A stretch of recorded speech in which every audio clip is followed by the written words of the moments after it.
Sir कमल को थोड़ा ऊपर कर दीजिए, पीछे वाला हिस्सा ऊपर, हाँ थोड़ा ऊपर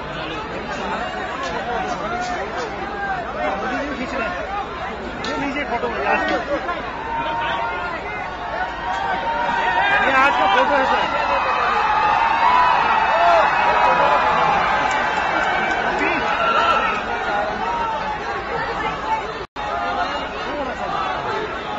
आज का फोटो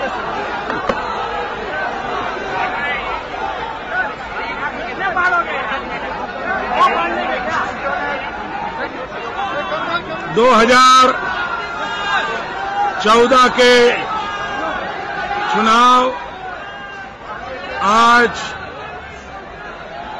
गुजरात में मतदान है। देश के और भी कुछ राज्यों में मतदान है।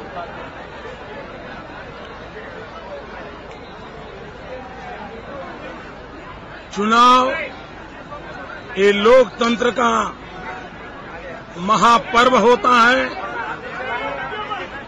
और लोकतंत्र के इस महापर्व में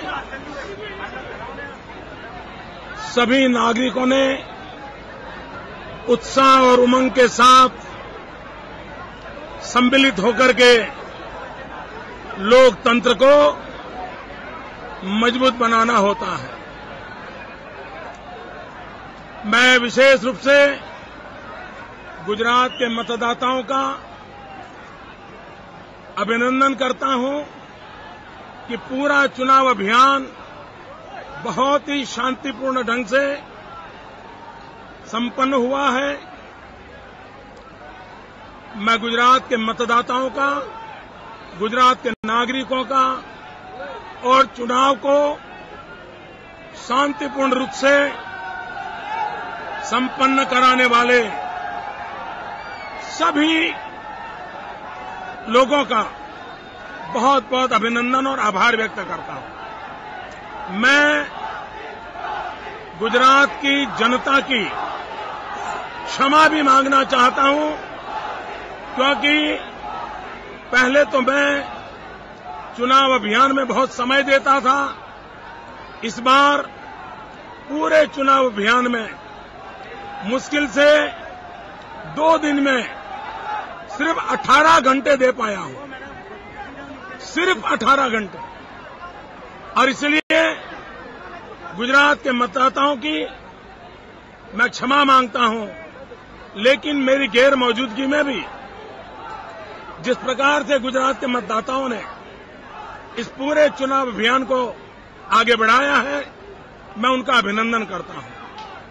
आज मतदान के इस पूरे दौर में एक महत्वपूर्ण विषय यह है कि देश में जिस नए राज्य ने जन्म लिया है, उस तेलंगाना का भी आज मतदान एक विशेष बात है, क्योंकि आज के मतदान से तेलंगाना का भविष्य तय होगा।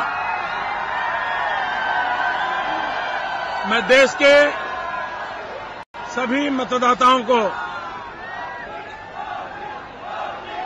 बहुत बहुत शुभकामनाएं देता हूं। अब तक 6 चरण का मतदान हो चुका है। आज 7वें चरण का मतदान चल रहा है। अब तक के चुनाव अभियान को, मतदाताओं के मन को अनुभव करते हुए, और मेरा सौभाग्य रहा है हिंदुस्तान में सर्वाधिक जगह पे जाने का। अगर किसी एक व्यक्ति को सद्भाग्य मिला है तो उस व्यक्ति का नाम नरेंद्र मोदी है।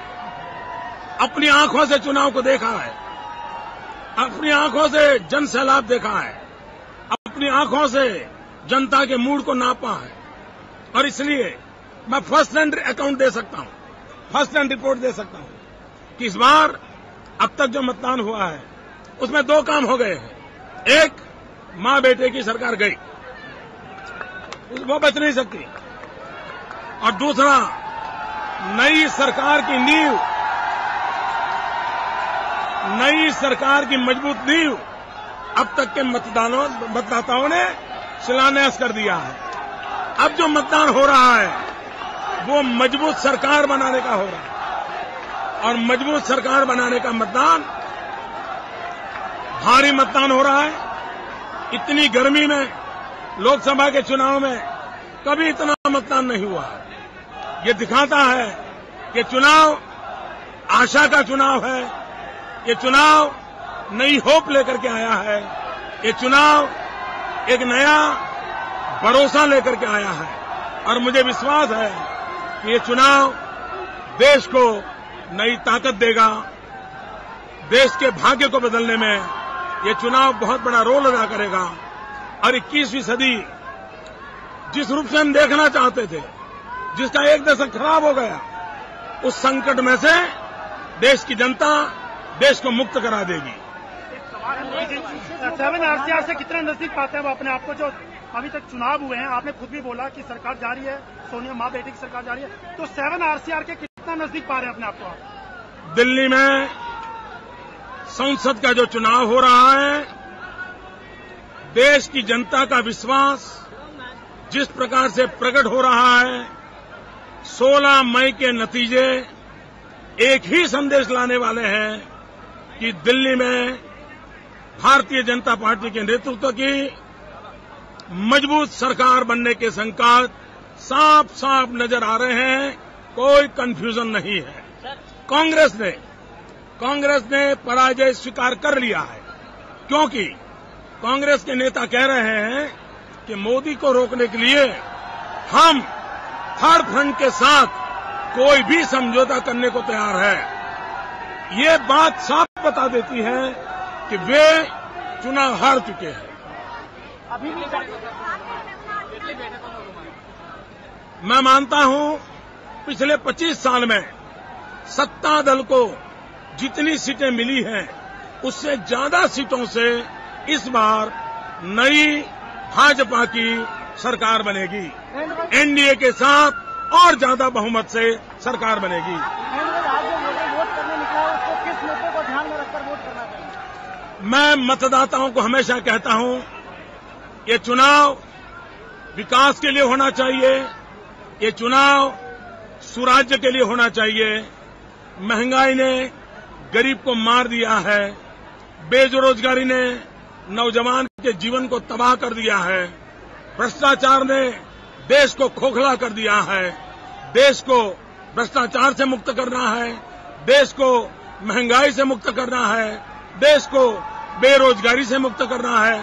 किसान आत्महत्या कर रहा है, आत्महत्या करने वाले किसान को बचाना है।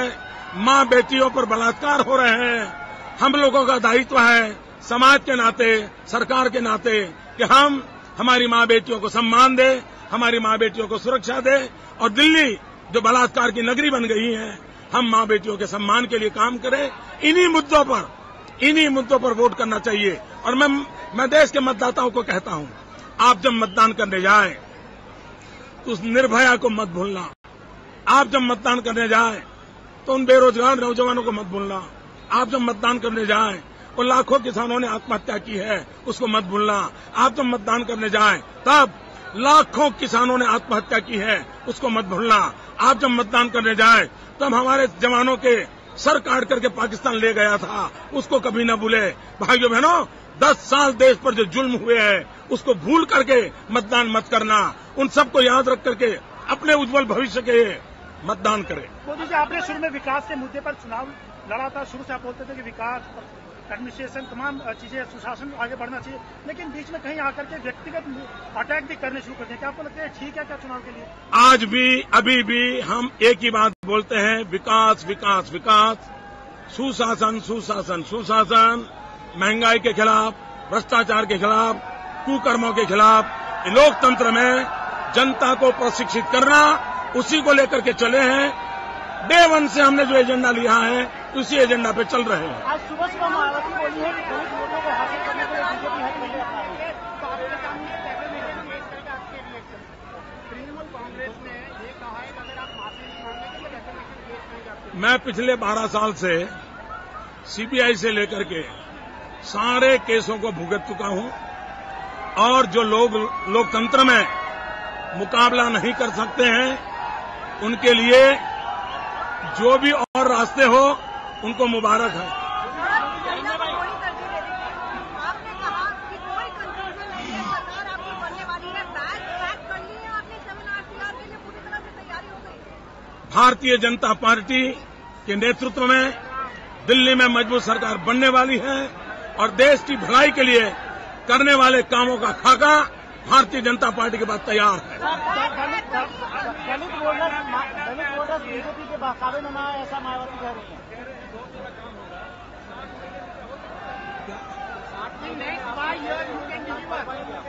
जब मैं गुजरात में 2001 में आया था, भयंकर भूकंप था, गुजरात मौत की चादर ओढ़ करके सोया था। सारी दुनिया कहती थी कि अब गुजरात गया, अब गुजरात खड़ा नहीं हो सकता है, गुजरात कोई बचा नहीं सकता है। जनवरी में भूकंप आया था, मैं अक्टूबर में आया था और 3 साल के भीतर भीतर 30-32 महीने में हमने गुजरात को मौत की चादर ओढ़ा हुआ सोया हुआ गुजरात खड़ा कर दिया था, दौड़ाया था और विकास की नई ऊंचाइयों पर ले गए थे। ये देश में बहुत ताकत है, 125 करोड़ देशवासियों की ताकत पर मेरा भरोसा है और इसलिए एक बार हिंदुस्तान का एक नागरिक एक कदम चले तो हिंदुस्तान 125 कदम आगे बढ़ जाएगा। मोदी जी, ममता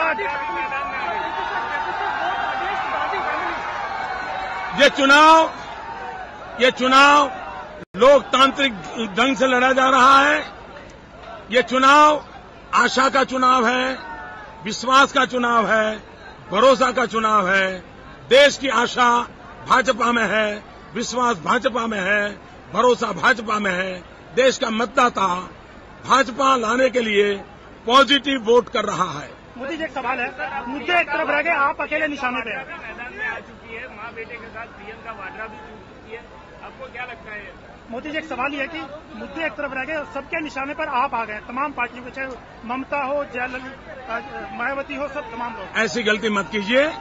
उनका डे 1 से, आप देखिए, डे 1 से जब से मुझे पार्टी ने प्रधानमंत्री पद के उम्मीदवार घोषित किया, मैं लगातार सोचता रहता हूं कि बेरोजगारी की समस्या का हल क्या हो, किसानों की समस्या का हल क्या हो, महंगाई की समस्या का हल क्या हो। सोचता रहता हूं, 24 घंटे सोचता रहता हूं। मैं समस्याओं का हल ढूंढता हूं और हमारे विरोधी मोदी का हल ढूंढ रहे हैं।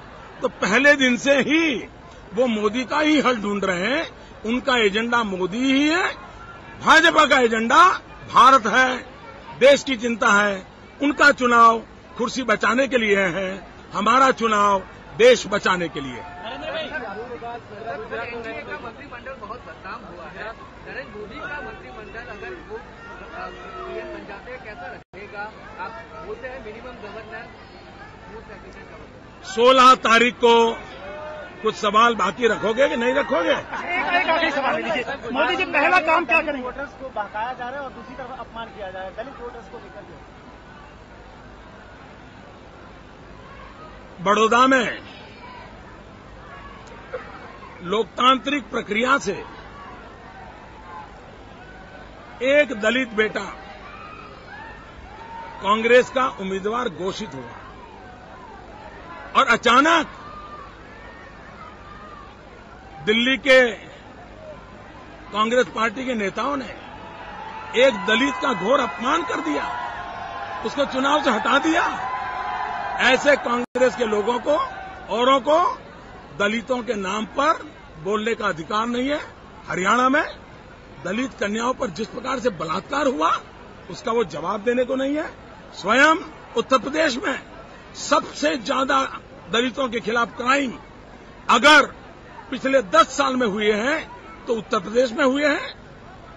सबका, सपा, बसपा, कांग्रेस तीनों दलितों को बर्बाद करने में नंबर 1 पर रहे हैं। एक सवाल है मोदी जी, प्राइम मिनिस्टर बनने के बाद पहला काम आप क्या करेंगे? क्या लोग उम्मीद करें कि प्राइम मिनिस्टर बनते ही आप एक पहला काम क्या करेंगे आप? 16 मई को बाद आप मिलिए। प्रियंका गांधी को मोदी जी इंडिया मैदान में इसलिए उतारा। 16 मई के बाद आपका स्वागत है इन सारे सवालों के लिए। प्रियंका गांधी को मैदान में इसलिए उतारा गया क्योंकि कांग्रेस, इन्होंने पूछ लिया, मैं जवाब दे दिया। प्रियंका गांधी को मैदान में इसलिए उतारा गया क्योंकि कांग्रेस डर गई आपकी लहर की वजह से। डे 1 से भाइयों बहनों, कांग्रेस पार्टी में अब देखिए उनके दिग्गज नेता चुनाव के मैदान से भाग गए। ऐसा चुनाव देखा है जहां प्रधानमंत्री खुद चुनाव नहीं लड़ रहे, वित्त मंत्री चुनाव नहीं लड़ रहे, सारे उनके बड़ी दिग्गजों की टोली चुनाव से मैदान के भाग गई है। तो चुनाव घोषित होते ही कांग्रेस पार्टी ने भागना तय कर लिया है। वो अब कोई नेता अपने को बचाने में लगा है, कुछ नेता कुर्सी बचाने में लगे हैं और कुछ नेता कांग्रेस की आबरू बचाने में लगे हैं। और अधिक उनका कोई एजेंडा नहीं है। हमारा काम है नौजवानों के भविष्य को बचाना, हमारा काम है किसानों के सपनों को बचाना, हमारा काम है मां बेटी की इज्जत बचाना, हमारा काम है भारत के भाग्य का बदलाव लाना। और इसलिए हमारा एजेंडा एक ही है, देश बचाओ, देश को आगे बढ़ाओ। इसी एजेंडा पर हम अड़े हुए हैं। मैं समझता हूं अब आपके सवालों का खजाना खाली हो गया है। मैंने भरपूर टाइम दे दिया है। बहुत मित्रों, एक मिनट, आप लोगों ने फिर एक बार गुजरात के मतदाताओं का बहुत बहुत अभिनंदन। मैं फिर एक बार मतदाताओं को कहता हूं, मुझे आज बिहार जाना है, मुझे आज आंध्र प्रदेश जाना है। मुझे विश्वास है मेरी गैर हाजिरी में भी गुजरात शानदार, जानदार, शांतिपूर्ण मतदान करके गुजरात के भविष्य को बनाएगा। मेरी गुजरात के मतदाताओं को बहुत बहुत शुभकामनाएं। मैं काला टीका लगा करके आया हूं। ये काला टीका भारत के लोकतंत्र पे कोई दाग नहीं ले देगा। ये काला टीका भारत के भविष्य पर कोई दाग नहीं लगने देगा। इस काले टीके को आप भी लगवाइए। बहुत बहुत शुभकामनाएं। भारत माता की जय। सामने लोग खड़े हैं सर, सामने लोग खड़े हैं, ऊपर